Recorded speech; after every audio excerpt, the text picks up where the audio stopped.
우리가 읽은 본문의 말씀은 여러분 매일 성경 오늘 본문에 해당합니다. 지난주에 이스라엘에 12명의 사사가 있다고 말씀을 드렸는데 그 중에 5번째 사사인 우리 기드온에 대한 말씀을 함께 나누기를 소망합니다. 하나님께서 이스라엘 백성들을 이제 하나님의 거룩한 나라 백성으로 만드셨습니다. 그리고 땅을 허락하셨죠. 가나안 땅을 점령하라고 말씀하셨습니다. 그러나 그들이 가서 얻어야 될 땅은 아무도 살지 않는 것이 아니라 이미 그들이 정착하고 있는 가나안의 원주민들을 제거해야만 하는 사명이 남아 있었던 것입니다. 하나님이 땅을 주셨고 법을 주셨고 그리고 백성으로 만드셨던 것입니다. 그들은 가서 점령해야 되고 하나님이 함께 하심으로 말미암아 그들의 전쟁은 승리할 수 있는 것입니다. 그럼에도 불구하고 여러분 창세기 11장에 보면 바벨탑 사건이 기록되어져 있는 것을 우리가 볼 수 있습니다. 그런데 바벨탑 사건 이후에 동방으로 옮겨와서 자리를 잡은 니므롯의 후손들이 정착한 곳이 가나안이라고 하는 그런 곳입니다. 여러분 우리가 아는 것처럼 노아의 세 아들인 셈과 함과 야벳 가운데 함이 저주를 받습니다. 노아의 홍수 이후에 노아가 포도주에 취해서 장막에서 옷이 벗어지는 것도 모르고 잠이 들어버리고 말았습니다.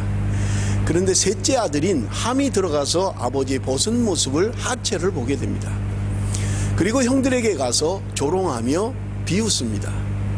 그러나 첫째와 둘째 셈과 야벳은 뒤로 들어가서 아버지의 하체를 보지 않고 이불을 덮어서 아버지의 부끄러운 것을 가려주게 되는 것입니다. 나중에 이 사실을 안 노아가 세 아들 가운데 셈과 야벳은 축복을 하고 그리고 함은 저주하게 되는 것을 우리가 성경을 통해서 볼 수 있는 것입니다. 여러분 니므롯이라고 하는 사람이 바로 우리 창세기 11장에 바벨탑을 세워나가는 주동적인 역할을 한 사람인데 이 니므롯이라고 하는 사람이 바로 함의 후손이라고 성경은 우리에게 말씀하고 있는 것입니다. 여러분 창세기 10장 6절에서 8절 말씀을 우리 함께 좀 보도록 하겠습니다. 창세기 10장 6절에서 8절까지의 말씀입니다. 같이 읽겠습니다. 함의 아들은 구스와 미스라임과 붓과 가나안이요 구스의 아들은 스바와 하일라와 삼다와 라마와 삽드가요 라마의 아들은 스바와 드단이며 구스가 또 니므롯을 낳았으니 그는 세상의 첫 용사라. 여기 니므롯이라고 하는 사람이 함의 후손이라고 성경은 기록하고 있는 것을 우리는 볼 수 있습니다. 여러분 그런데 이 니므롯이 만든 세상의 시작, 그 바벨탑을 쌓아가는 그 시작이 어디냐면 여러분 신할평지라고 성경은 이야기하고 있습니다. 창세기 10장 10절에서 12절인데요.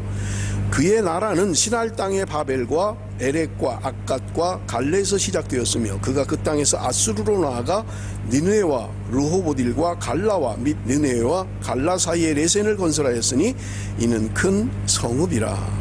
창세기 11장 2절에 보면 이에 그들이 동방으로 옮기다가 신할평지를 만나 거기 거류하며 그렇게 되어 있죠.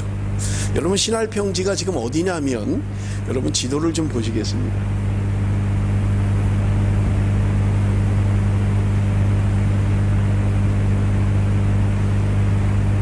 여러분 신할평지가 어디냐면 지금 여기 메소포타미아라는 지역이 보이죠.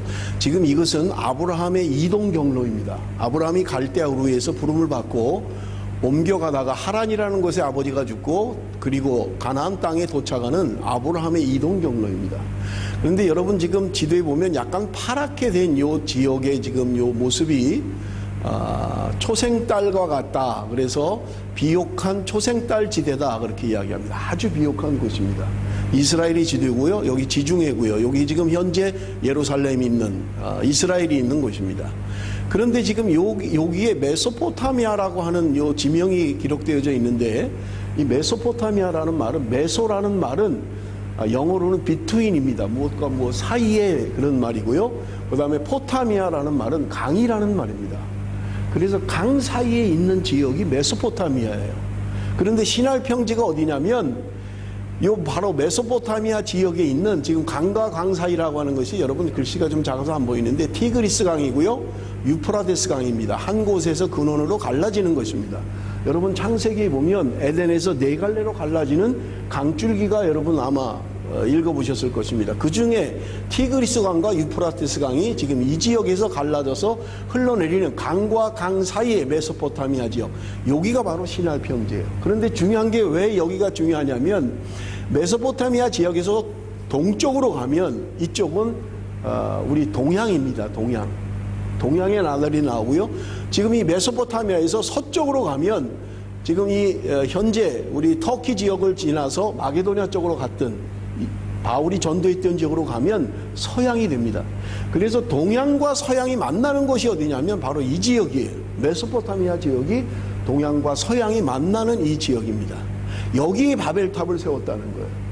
그리고 나서 그들이 흩어져서 진행한 것이 어디냐면 지금 이쪽 가나안 쪽으로 와서 이 바벨의 문화를 이쪽 가나안에 전파하게 되는 것입니다. 물론 이 지역만 지금 있는 게 아니에요. 여러분, 이 바벨의 문화는 동쪽으로 가서 동양에도 전파가 되고요, 서양으로 가서 서양으로도 전파되는 것이 여러분 그 세상 문화, 바벨의 문화, 창세기에 나오는 가장 중요하게 여기는 바벨 문화를 형성하는 그 인간적인 세상의 나라가 바로 이 지역에서 시작됐다는 것을 우리는 알 수 있는 것입니다. 그래서 여러분 지금 이 지역이 굉장히 성경의 역사 가운데는 굉장히 중요하고요. 나중에 제가 다시 한번 지도를 보여드릴 건데요. 이 지금 우리가 성경이 주로 이루어지고 있는 것이 바로 이 지역에서 전부 다 지금 이루어지고 있다. 여러분들이 그렇게 이해를 하시면 되겠습니다. 여러분 지도를 좀 보시면서 여러분 설교를 좀 들으시면 여러분 좀 도움이 될 것입니다.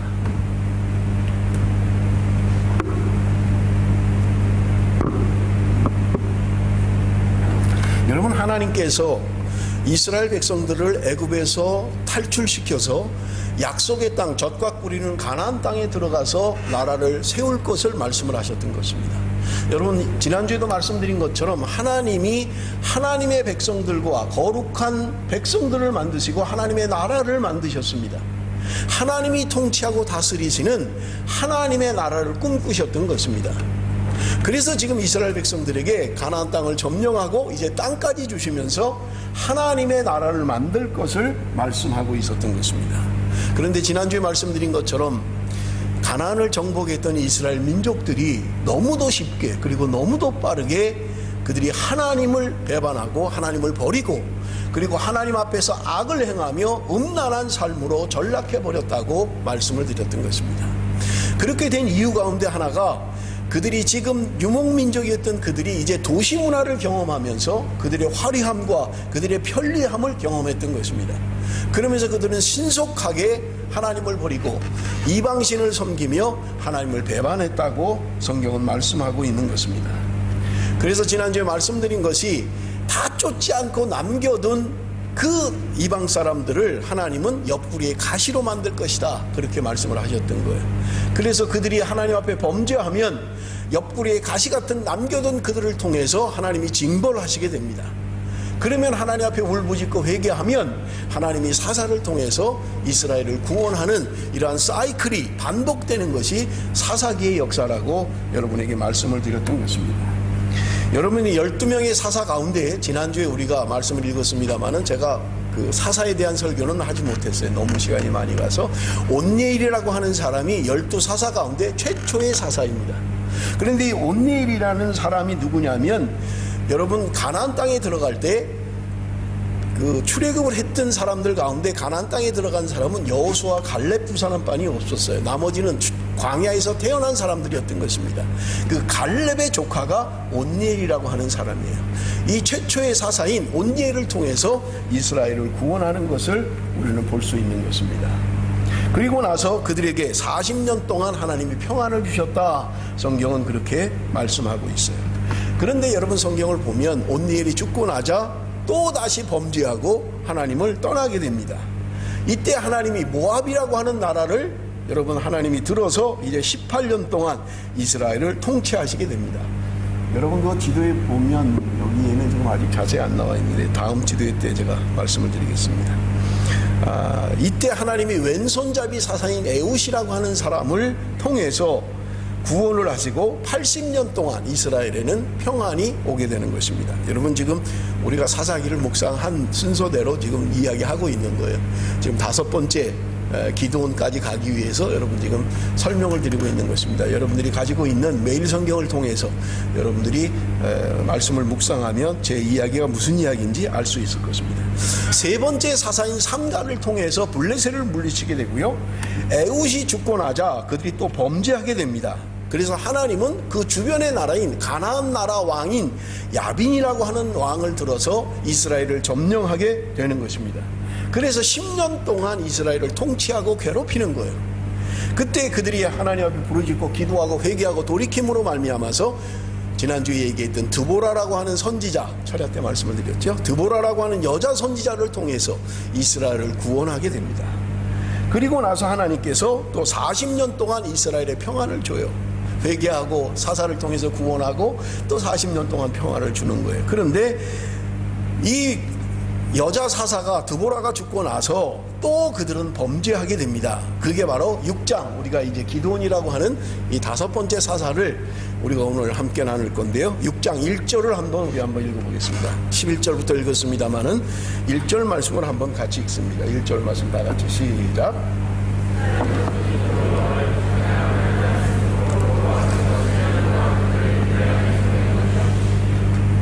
여기 보면 이스라엘 자손이 드보라가 죽고 나자 또 범죄하고 하나님 앞에 악을 행하게 됩니다. 그래서 하나님이 이번에는 주변의 나라인 미디안이라고 하는 이스라엘 남쪽에 있는 미디안을 들어서 7년 동안 괴롭히게 됩니다.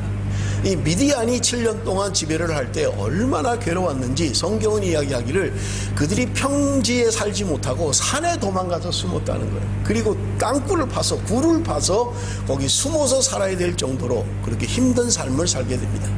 농사를 지어놓으면 미디안 족속이 메뚜기 떼처럼 달려들어서 다 뺏어가버리고 마는 거예요. 뭐 먹고 살 게 걱정일 정도로 그들의 모든 것을 빼앗기고 어려움을 당하게 되는 것입니다.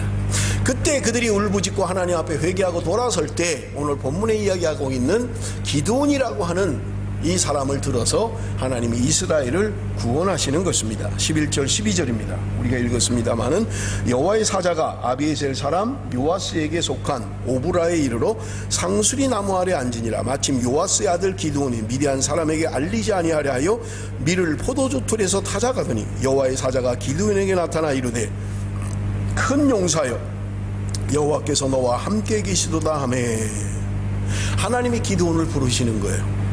그리고 기드온을 향하여 이야기하기를 큰 용사여 이렇게 부르고 있어요. 여러분, 그런데 기드온은 자신이 그렇게 큰 사람이 아니라고 이야기할 뿐만 아니라 실제로 기드온은 대단한 사람은 아니에요. 그냥 이스라엘의 평범한 사람이었던 것을 우리가 볼 수 있습니다. 그래서 지금 기드온이 자신을 이야기할 때 15절에 보니까 이렇게 고백합니다. 그러나 기드온이 그에게 대답하되 오 주여 내가 무엇으로 이스라엘을 구원하리이까? 보소서 나의 집은 므낫세 중에 극히 약하고 나는 내 아버지 집에서 가장 작은 자니이다 하니. 지금 기드온이 겸손해서 이렇게 말하고 있는 게 아니라 실제로 그렇게 대단한 사람이 아니에요. 기드온이라고 하는 사람이 무슨 지도자가 될 만한 무슨 그런 능력을 가지고 있는 사람이 아니었다는 말입니다. 하나님께서 평범한 사람을 불러서 지금 그에게 이야기하기를 너는 큰 용사다 그렇게 이야기하고 있는 거예요. 하나님의 역사는 언제나 그렇습니다. 그저 평범한 사람을 불러서 하나님은 큰 용사로 사용하고 계신 거예요. 지금은 큰 용사가 아니지만 앞으로 그가 하나님 앞에 위대하게 쓰임받는 하나님의 큰 용사로 쓰임받을 것을 알고 계셨던 것입니다. 그러므로 여러분, 오늘 하나님이 저와 여러분을 부르신 것은 오늘 저와 여러분이 대단해서 부른 것이 아니라 평범한 그저 보잘것없는 사람임에도 불구하고 하나님이 저와 여러분을 부르셔서 하나님의 사람으로 사용하시는 것을 우리는 볼 수 있는 것입니다. 여러분, 최초의 사사인 온니엘에게도 하나님께서 그에게 하나님의 영을 불어넣으셔서 전쟁을 수행하고 나라를 구원할 수 있는 하나님의 능력의 사람으로 사용하셨던 것을 우리는 볼 수 있습니다. 오늘 본문에 읽지는 않았습니다마는 6장 34절에 보면 기드온에게도 하나님의 영이 임해서 어려운 전쟁을 승리로 이끌어 가시는 것을 우리는 볼 수 있는 것입니다. 오늘 전쟁은 하나님께 속한 전쟁입니다. 하나님이 함께 하실 때 능력을 발휘할 수 있고 하나님이 함께 하실 때 전쟁에 승리케 되는 것을 우리는 볼 수 있는 것입니다. 하나님을 떠나면 어려움을 겪지만 하나님과 함께하는 자는 하나님이 승리케 하시고 위로하시고 능력을 주시는 것을 우리는 볼 수 있는 것입니다. 여러분 13절 말씀 우리 한번 같이 읽겠습니다. 13절 말씀 우리 한번 같이 읽습니다. 다 같이 시작.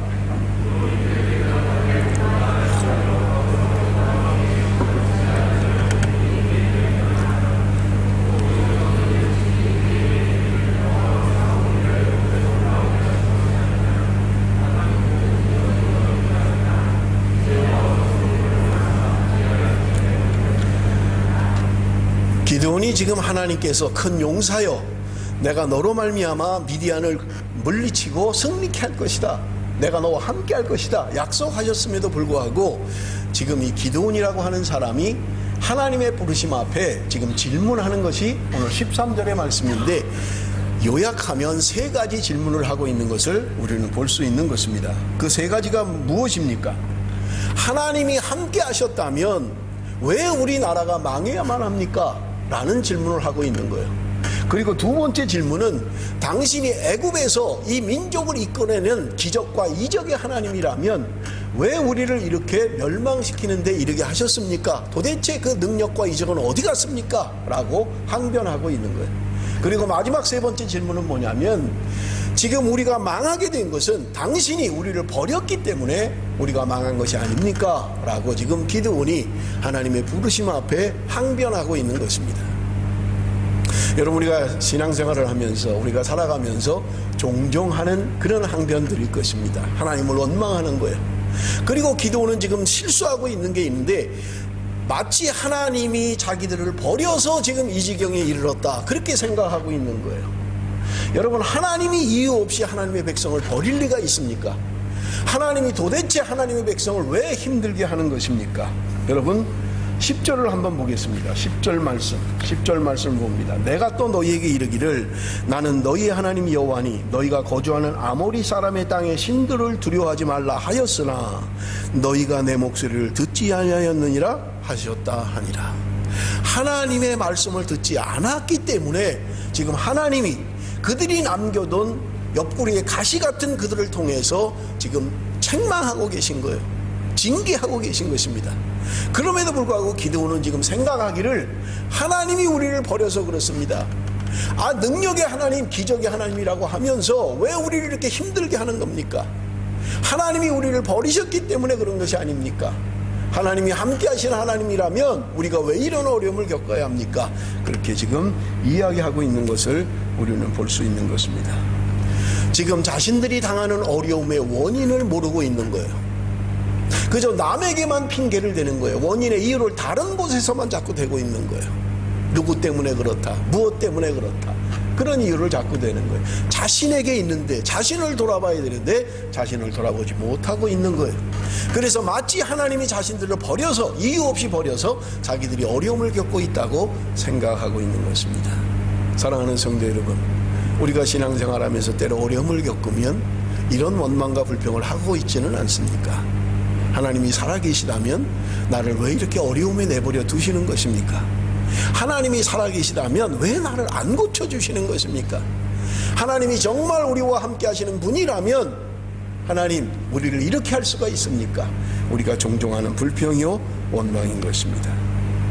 16절의 말씀에 보면 여호와께서 그에게 이르시되 내가 반드시 너와 함께 하리니 내가 미디안 사람 치기를 한 사람을 치듯 하리라 하시니라. 하나님이 함께 하시겠다고 약속하는 거예요. 내가 전쟁에 너와 함께 할 것이고 너에게 승리를 줄 것이다 말씀합니다.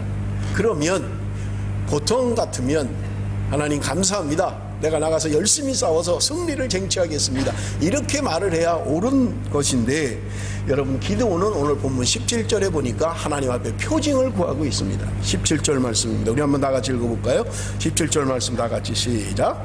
기드온이 그에게 대답하되 만일 내가 주께 은혜를 얻어 싸우면 나와 말씀하시니가 주 되시는 표징을 내게 보이소서. 하나님이 함께 하시겠다고 말씀하셨어요.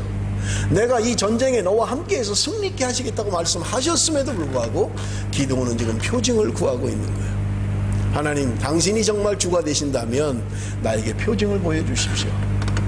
그래서 이 기드온이 가지고 온 예물을 바위 위에 올려놓고 불이 그 제물을 살라버리는 기적을 기드온이 눈앞에서 보게 됩니다. 그리고 여호와의 사자는 사라져버리는 거예요. 그러고 났을 때 여러분, 사사기 6장 32절입니다. 사사기 6장 32절. 죄송합니다. 22절부터 보겠습니다. 22절. 기드온이 그가 여호와의 사자인 줄을 알고 이르되 슬프도소이다. 주 여호와여, 내가 여호와의 사자를 대면하여 보았나이다 하니. 자, 보세요. 지금 기드온이 자기가 가져온 재물이 바위에서 나온 불로 말미암아 살라지는 것을 보면서 비로소 하나님 앞에 서 있는 것을 알게 된다는 말입니다. 여러분, 분명히 하나님이 그를 부르셨을 때 이야기했던 것을 여러분 기억하실 거예요. 애굽에서 하나님이 우리를 이끌어냈다고 하시지 않았습니까? 그 이적과 그 하나님은 도대체 어디 가신 것입니까? 라고 항변했잖아요. 그는 이미 들어서 알고 있었던 거예요. 하나님이 어떻게 애굽에서 불러냈고 이스라엘 민족을 어떻게 먹이시고 입히시고 어떤 능력을 행하셨는지 이미 알고 있었던 거예요. 그런데 기드온은 그 하나님이 자신의 하나님이 되지는 못했던 것입니다. 들어서 알고는 있었어요. 그러나 그 하나님을 경험하지는 못했다는 거예요. 여러분, 우리가 신앙생활 하면서 종종 이렇지 않습니까? 내가 믿노라 하는데, 알고 있는데, 하나님의 능력을, 하나님이 나를 구원하시고 하나님이 역사하시는 걸 알고 있지만 내 삶 가운데는 그 하나님을 경험하지 못한 것입니다. 우리의 하나님은 되지만 나의 하나님으로는 되지 못한 거예요.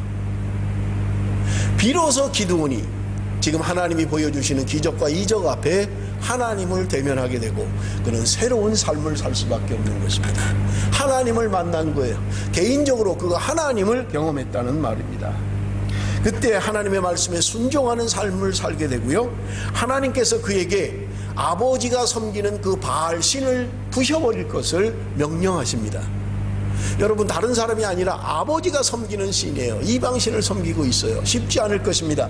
누가 했는지 나중에 성경에도 알게 되었다고 이야기합니다. 아버지와 갈등을 가질 수밖에 없는 상황에, 그럼에도 불구하고 하나님을 경험한 기드온이 지금 바알신을 다 부셔버리고 아버지가 섬기는 그 신전에 가서 그들의 신전을 다 부셔버리고 마는 것입니다. 그래서 그가 이름을 얻게 되는데 기드온이라는 이름 대신에 여룻바알이라는 이름을 얻게 됩니다. 사사기 6장 32절에 말씀합니다. 그날의 기드온을 여룻바알이라 불렀으니 이는 그가 바알의 제단을 파괴하였으므로 바알이 그와 더불어 다툴 것이라 함이었더라. 바알과 다투는 자라는 이름이 여룻바알이라는 이름이에요. 기드온에게 이런 이름을 주셨던 것입니다. 여러분, 그런데 문제는요, 이 미디안이라고 하는 이 나라가, 침공을 해왔던 이 나라가 아말렉이라고 하는 나라와 연합을 해서 지금 이스라엘을 총공격해 오는 것입니다. 여러분, 33절 우리 한번 봅시다. 33절 다 같이 읽습니다. 시작. 그때 미디안과 아말렉과 동방 사람들이 다 함께 모여 요단강을 건너와서 이스라엘 골짜기에 진을 친지라. 여러분, 우리 한 절만 좀 더 읽을 텐데 35절 말씀을 한 번 더 읽겠습니다. 35절 다 같이 시작. 기드온이 또 사자들을 또 므낫세에 두루 보내매 그들도 모여서 그를 따르고 또 사자들을 아셀과 스불론과 납달리에 보내매 그 무리도 올라와 그를 영접하더라. 우리 지도를 다시 한번 좀 보면 좋겠어요. 여러분, 그들이 어떤 전쟁을 치렀는지 이스라엘의 지도입니다. 뒤에 잘 안 보이시죠? 괜찮으신가요? 이 지도를 여러분들에게 좀 나눠드리려고 그랬는데 우리 지금 칼라 프린터가 안 돼요. 이 흑백으로 하니까 잘 표시가 안 돼요. 그래서 다음 주에 칼라로 복사를 해서 여러분 나눠드릴 텐데, 여러분 성경에 좀 껴서 갖고 다니시면서 성경에 나오는 질이나 이런 것들을 보시면 훨씬 더 여러분들이 이해하기가 쉽습니다. 자, 보세요. 지금 여기 미디안이라고 조금 잘려서 글자가 안 보입니다. 그럼 미디안이라고 하는 나라고요, 여기 아말렉이라고 하는 나라입니다. 이 나라가 연합을 해서 동방 사람과 함께 지금 요단강을 건너서 공격해 왔다는 거예요. 그런데 여러분, 지금 이 지도는 사사시대의 12지파의 가나안 분배예요. 지금 여호수아를 통해서 가나안에 들어갔을 때 어떻게 어느 지파가 땅을 차지했는가를 보여주고 있는데, 여러분 지금 이스라엘 민족이 요단강을 들어가서 지금 이 지역을 차지하는 거예요. 그런데 여러분 보세요. 여기 므낫세라고 하는 지파가 있고요. 여기 갓 지파가 있고요. 르우벤 지파가 있습니다. 이들이 공격을 해서 가나안을 점령하기 전에 이 요단 동편 땅이 너무나 비옥하고 좋은 거예요. 그래서 그들이 모세에게, 여호수아에게 이야기해서 얻은 게 뭐냐면 이 요단강이고요. 요단강 동편 땅을 얻은 거예요. 그런데 르우벤 지파, 갓 지파, 성경에는 므낫세 반지파라고 이야기합니다. 므낫세 반지파란 반이라는 말은 이름이 아니에요. 하프라는 말입니다. 그래서 여러분 보면 므낫세가 여기 있고요. 여기도 므낫세가 있잖아요. 지금 여기도. 그래서 므낫세의 반이 이쪽으로 요단 동편을 차지했다는 거예요. 그래서 르우벤 지파, 갓 지파, 므낫세 반 지파가 요단 동편 이 지역을 차지했다는 말입니다. 그리고 지금 여러분 기드온, 여기 지금 글자가 너무 작아서 안 보이네요. 여기 기드온이라고 써 있어요. 여기 지금 므낫세에 속한 지금 지파 가운데 기드온이 5번째 사사로 지금 전쟁을 수행하는 거예요. 그런데 지금 이 미디안과 아말렉이 요단 강을 건너서 어디에 진을 쳤냐면, 여러분 지금 이사갈이라고 하는 요 조그만 지역이 있는데, 요 이사갈에 보면 이스라엘이라는 것이 여기 조그만 지도로 보면 보이는데, 여러분 지금은 글자가 잘 안 보여요. 이스라엘이라는 곳에 진을 쳤다는 거예요. 그러니까 지금 기드온이 자기가 속해 있는 기드온 지파에게 연락을 해서 소집 명령을 내린 거예요. 지금 적군들이 쳐들어왔으니까 우리 전쟁에 나가자, 싸워야 된다. 그래서 지금 므낫세 지파가 전쟁을 하기 위해서 대치를 했고, 지금 성경에 보면 아셀 지파, 그 다음에 스불론 지파, 그 다음에 이사갈 지파에게 연락을 해서 그들이 연락을 받고 그들도 다른 지파와 함께 지금 전쟁을 치르기 위해서 여러분 이스라엘이라는 곳에 진을 치고 있다는 말이에요. 지금 여러분 보세요. 기드온이 므낫세 지파에 속해 있는데 인근 지역에 지금 붙어 있는, 경계되어 있는 아셀 지파, 스불론 지파, 그 다음에 이사갈 지파, 이들과 함께 군대를 형성해서 지금 미디안과 아말렉과 대치하고 있는 것이 이사갈 지역에 있는 이스라엘이라는 곳에 대치하고 지금 전쟁을 치르기 위해서 지금 있다는 것이 지금 우리가 읽은 성경의 설명입니다. 그래서 여러분들 다음 주에 이걸 나눠드릴 테니까 여러분들이 구약 성경을 읽을 때 지명 같은 게 나오면 여기 다 있어요. 지금 12 그 사사에 대한 13명이 자세히 보면 네모로 되어 있는데, 아비멜렉이라고 하는 또 한 명이 있어요. 이것은 기드온의 아들입니다. 그래서 13명으로 지금 이야기하고 있는데, 어떻게 지금 지파들이 땅을 분배받았는지, 이 시므온 지파는 유다 지파 안에 들어 있습니다. 그래서 여러분 성경을 보시면서 지도를 보시면 여러분 훨씬 더 도움이 되실 것입니다. 지금 그 설명을 하고 있는 거예요. 33절과 35절에 지금 설명하고 있는 것입니다. 그래서 미디안과 아말렉과 동방 사람들이 다 함께 모여 요단강을 건너와서 이스라엘 골짜기에 진을 쳤다 라고 하는 거고요. 35절에는 이스라엘 군 가운데 이제 기드온이 므낫세 지파와 그리고 아셀 지파, 스불론 지파, 이사갈 지파를 모집을 해서 지금 전쟁을 치르기 위해서 나갔다는 말입니다. 그런데 6장 36절부터 40절에 보면 이 기드온이 이 전쟁에 나가기 전에 또 하나님께 표징을 구하게 됩니다. 그게 뭐냐면 우리가 잘 아는 솜털로 가지고, 솜뭉치를 가지고 하나님을 시험했던 거예요. 여러분 기드온이 지금 이야기하고 있는 것입니다. 하나님 앞에 이야기해요. 그게 뭐냐면 지금 마당에 솜털 뭉치를 가운데다 놓은 거예요. 그리고는 하나님 앞에 표징을 구하는 거예요. 하나님, 이 전쟁에 우리가 승리케 할 것 같으면 저에게 표징을 보여주십시오. 그런데 마당은 전부 다 이슬이 내려서 젖었는데 마당 가운데 있는 솜털 뭉치에는 이슬이 하나도 없는 뽀송뽀송하게 그렇게 좀 해주십시오. 그런 거예요. 우리 같으면 하나님이 내가 너와 함께 할 거다, 너가 올라가서 승리하면 된다, 나가서 싸워라, 그러면 아멘 할렐루야 내가 나가서 승리하겠습니다 이러면 되는데, 기드온은 또 표징을 구하는 거예요. 그런데 그 표징을 구하는 대로 바깥에는 전부 다 젖어 있는 그대로, 그리고 안에는 뽀송뽀송한 채로 하나님이 그렇게 표징을 보여주신 거예요. 아니 이렇게 하면 이제는 나가서 싸워야 될 거 아니에요. 그런데 기드온이 또 요청합니다. 하나님, 이번에는 반대로 좀 해주십시오.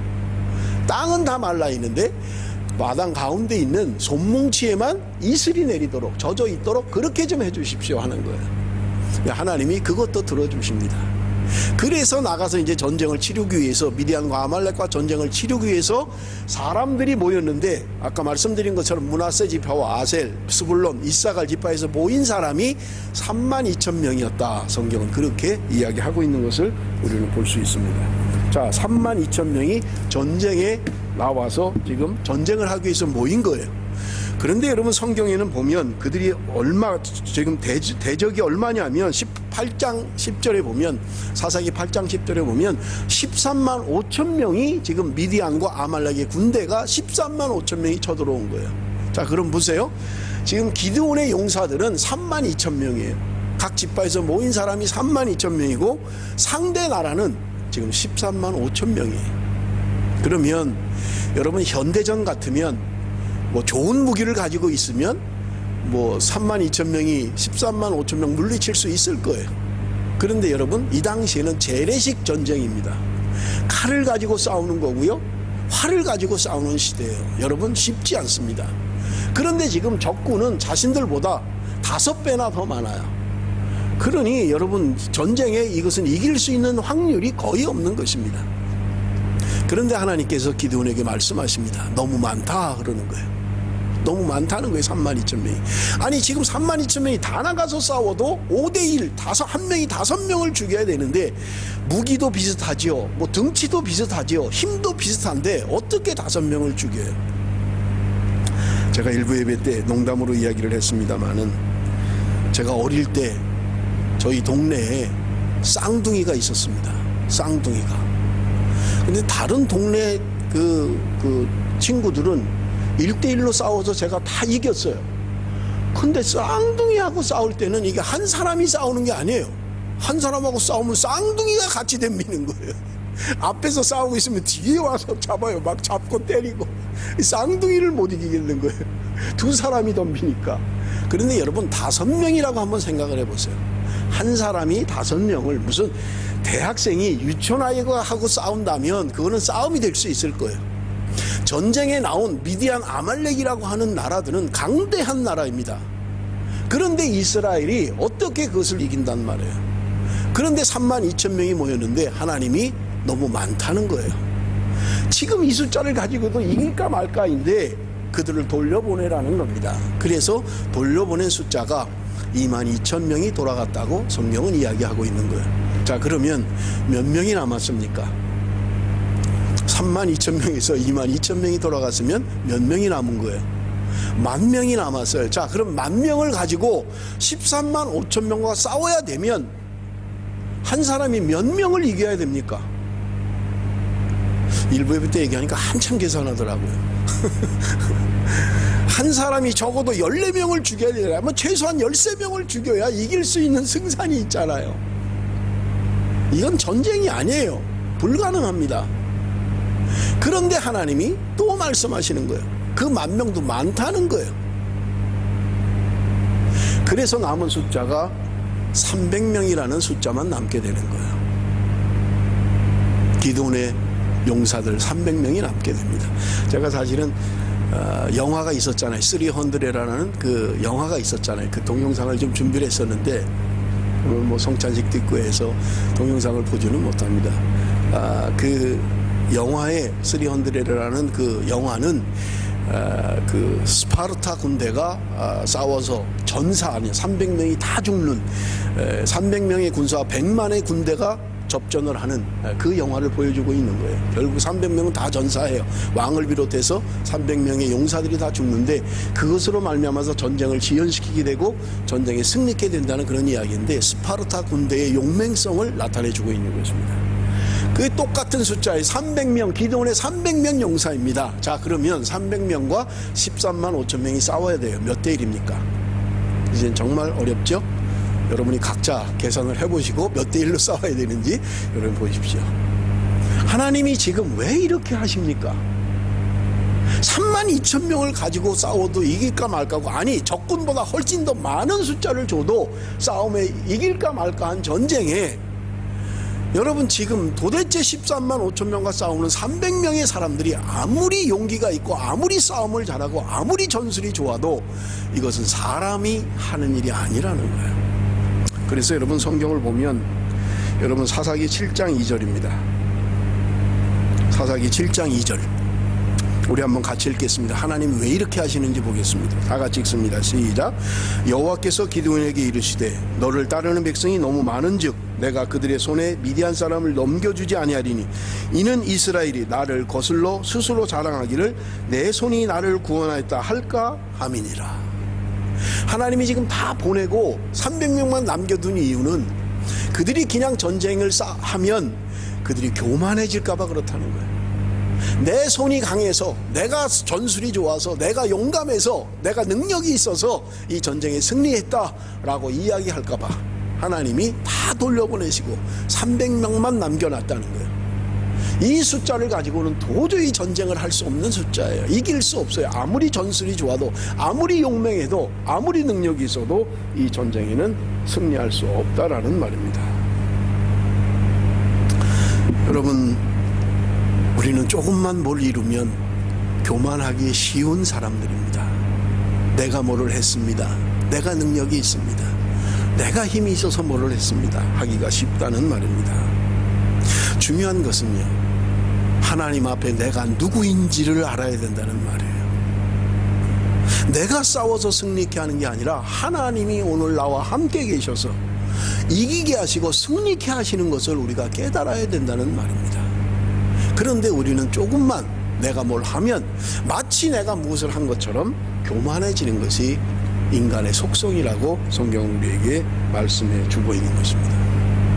사랑하는 성도 여러분, 여러분 12사사 가운데 여러분 우리가 사사기를 보면 제일 많이 성경을 할애하고 설명하는 사람은 사사 가운데 삼손이라는 사사입니다. 여러분 잘 아시죠? 뭐 삼손과 드릴라 뭐 그래서 영화도 나온 주인공이죠. 이 삼손에 대한 사사기의 설명이 4장을 할애하고 있어요. 삼손에 대한 이야기입니다. 그리고 그 다음에 많은 것이 바로 이 기드온이에요. 기드온은요 6장, 7장, 8장 3장에 걸쳐서 기드온에 대한 설명을 하고 있는 것을 우리가 볼 수 있습니다.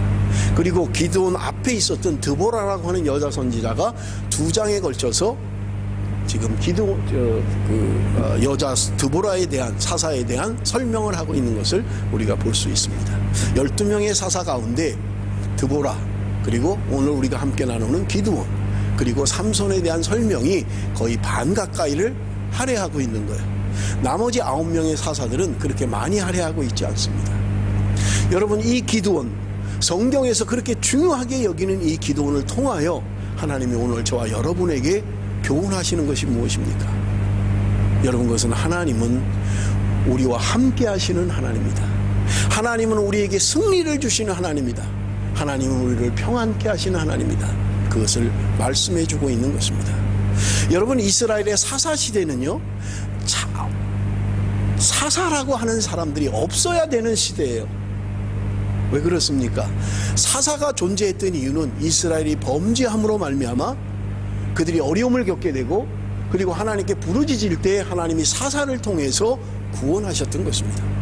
사사는 왕도 아니고요, 사사는 종신제도 아닙니다. 사사는 승계될 수 있는 게 아니에요. 아들이라고 사사가 되는 게 아니에요. 하나님이 하나님의 때 하나님의 사람을 들어서 그 어려움 가운데서 구원해 내시는 것입니다. 사랑하는 성도 여러분, 그러므로 이 사사들은 사실은 없어야 되는 사람들이에요. 그들이 범죄하지 않았다면, 그들이 하나님을 버리고 하나님 앞에 타락하지 않았다면 그들에게는 사사라고 하는 사람이 불필요한 사람들이었던 것입니다. 지난주에도 말씀드린 것처럼 이스라엘 백성들이 출애굽 노종 가운데 하나님이 성막에 대한 것을 다 설명하셨어요. 그리고 여러분, 땅의 분배 지도를 보면 12지파 가운데 레위 지파는 땅의 분배가 없습니다. 땅을 분배받지 못했어요. 그리고 그들이 내는 11조를 통해서 레위 족속이 살도록 하셨던 거예요. 그런데 여러분, 여호수아가 가나안 땅에 들어가면서 이 레위 족속을 48개 성읍에 나눴다고 지난주에 말씀을 드렸어요. 12족속밖에는 안 돼요. 12지파밖에는 안 돼요. 더군다나 레위 지파를 빼면 11지파밖에는 되지 않아요. 그런데 지금 레위 사람들을 48개 성읍에 나누어서 분산시켰다는 거예요. 하나님께서 계획하고 계신 것은 이 레위 지파들을 48개 성읍에 파송을 하면서 지방 분권을 원했던 것입니다. 사람이 왕이 되고 사람이 다스리는 나라가 아니라 하나님에 의해서 통치되고 다스리는 하나님의 나라를 꿈꾸었던 거예요. 여러분, 왕을 세워달라고 할 때 사무엘이 하나님 앞에 기도하잖아요.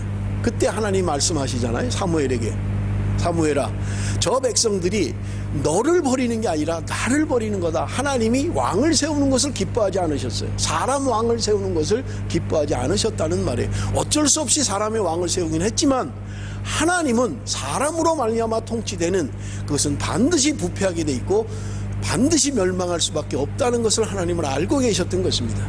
그래서 하나님이 원하셨던 것은 하나님이 다스리는, 하나님이 왕이 돼서 통치하고 다스리는, 그래서 레위 족속으로 말미암아 하나님의 말씀을 배워서 그들이 자율적으로 살아나갈 수 있도록, 그들에게 왕이 없어도 하나님이 왕이 되셔서 살아나갈 수 있는 그런 나라를 꿈꾸셨다는 말입니다. 그럼에도 불구하고 말씀드린 것처럼 그들은 가나안에 들어가자마자 하나님을 버렸습니다. 하나님 앞에서 범죄했고요, 타락했습니다. 음란한 삶을 살았던 것입니다. 그럴 때마다 하나님은 사사를 통해서 구원하시긴 합니다마는 여러분, 우리에게 주시는 분명한 교훈은 하나님께서 하나님의 나라를 이루어 가시기를 원하시고 오늘 저와 여러분을 통해서 왕같은 제사장으로 거룩한 하나님의 나라로 백성으로 삼으시기를 원하신다는 분명한 사실인 것입니다. 그러므로 여러분, 우리는 하나님의 이 부르심 앞에 우리는 우리의 삶을 회복해야만 합니다. 그래서 하나님이 꿈꾸는 그 하나님의 나라 백성으로 하나님과 함께 하나님을 왕으로 모시고 우리가 살아가는 하나님의 백성이 될 때 하나님 우리를 축복하시고 함께 하시는 하나님이신 것입니다. 사랑하는 성도 여러분, 내가 힘들고 어려울 때 우리는 원인을 분명히 알아야만 합니다. 내 이 어려움이, 내 이 아픔이, 내 이 고난이 어디로부터 오는 것인가를 분명히 알아야 된다는 말입니다. 그저 다른 사람에게 해서 누군가 때문에가 아니라 하나님이 오늘 우리에게 원하는 것은 내 속에 있는 너의 문제 때문이라고 말씀하고 있는 것입니다. 너희들이 하나님의 말씀대로 행하지 않았기 때문에 이런 고통이 온다고 성경은 우리에게 말씀하고 있는 것입니다. 사랑하는 성도 여러분, 힘들고 어려운 삶을 살고 계십니까? 내가 이렇게 된 것이 도대체 무슨 이유인가? 여러분, 하나님 앞에 여러분 나를 점검하시기 바랍니다. 하나님께서 우리에게 주시는 메시지가 있고 하나님께서 우리에게 주시는 말씀이 있을 것입니다. 그럴 때 우리는 돌이킬 수 있고 하나님을 왕으로 모신 하나님의 백성으로 살아갈 수 있게 될 것입니다. 기도하겠습니다.